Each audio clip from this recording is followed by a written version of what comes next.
What's going on, guys? So a lot of people have requested us to make a video on the cable crunch, so here it is. I know I was stuck doing it very incorrectly back in the day. Please give us a thumbs up and enjoy the video.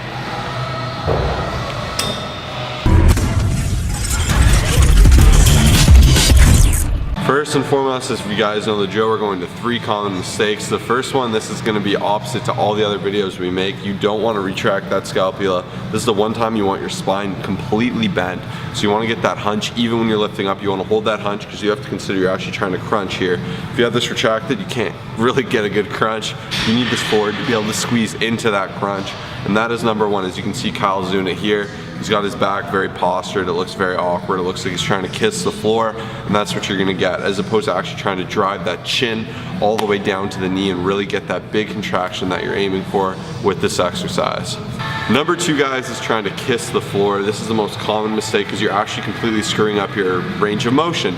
Think of a crunch, you're trying to drive yourself all the way forward towards your knee. This is the exact same thing, it's just a different plane of motion coming from the top. So you want to start with that back hyperextended, and as you guys can see, I'm driving that chin inward. Looks a little silly, I look very hunched, but that's what's going to give me that squeeze. And then kind of like a 2.5 of sorts is to hold the squeeze. You need to play around until you actually feel the squeeze and you feel all of your abs being worked. If you're going too heavy, you're really going to screw yourself up because you're not going to get the contraction you need to make this exercise worthwhile. If you're going too light, you're not going to feel anything. You're going to have to rep it for days, and that is another huge issue. So really drive that chin inwards, kind of push everything down, really squeeze in that stomach and focus on that mind-muscle connection.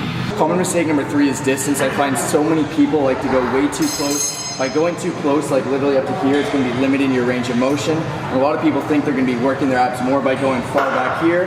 This is also going to be limiting your range of motion. So I highly recommend finding your sweet spot, making sure to get a nice squeeze, a nice contraction, and not limiting your range of motion, getting the most out of this exercise. Alright guys, from the A to Z of this exercise, I'm going to keep it American even though we're Canadian. We're going to start from setup to finish. So first and foremost, there's 2 kinds of setups. Some people go high knees, kind of closer knees. That'll keep your hip upward more. I like this a lot better because I get a lot more initial hip flexion, which really helps you drive the force into your core. Whereas the people that have their feet really separated and wide, I find can get a lower range of motion. And a lot of people say to keep your butt down, but I recommend kind of keeping it up, but keeping your hips under flexion to where you can drive into the core, because that's where that whole exercise lies. Like even if you're just standing, you look a bit dumb, but you got to learn how to squeeze into that core. And I find by starting with that hip flexion and then driving inward into your core region, you're going to get an amazing contraction. So that's why I would recommend closer knees. If you do find wider knees more comfortable because your hips and get better flexion, that's up to you. Next and most important is your grip. You're going to get a grip like a Facebook grip.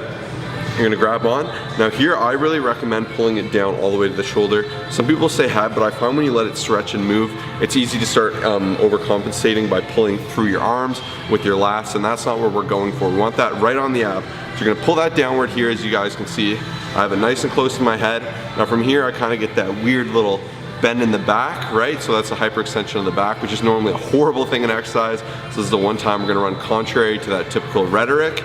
But here, past that, I'm driving the chin inward, and I'm trying to put a lot of force on my abs and keep that all the way down to a huge contraction. You guys can see, I like to hold and make sure I'm really isolating the muscle. But on the way up, you're gonna wanna go to where you feel your abs nice and extended. Not overextended, you don't wanna go too high, that's another common issue. You wanna go just where they're fully stretched out and fully contracted, just like any other muscle. Just like a bicep, you extend, you contract, and that's all it is. And with anything you do, that's what's important. But for this one, above all, play around with things, give it a try, and make sure you're actually feeling your abs when doing this exercise. Thank you guys so much for checking out this video. If you liked it and you learned something, please smash that like button. It really helps us out. Drop a comment, say what's up, say you liked it. Any questions or comments you have, we're happy to answer. We have a lot of other great how-to videos, so I recommend you check out our how-to playlist. That's the first link in the bio. Second, we also offer online fitness coaching. If that's something that interests you, you want to take your fitness to the next level. We do macronutrient coaching, programming, form evaluation, constant support, oversight. We're here for you if that's something you're interested in. Click the second link, watch the video, read the details. We'd love to work with you. Until next time, guys, peace.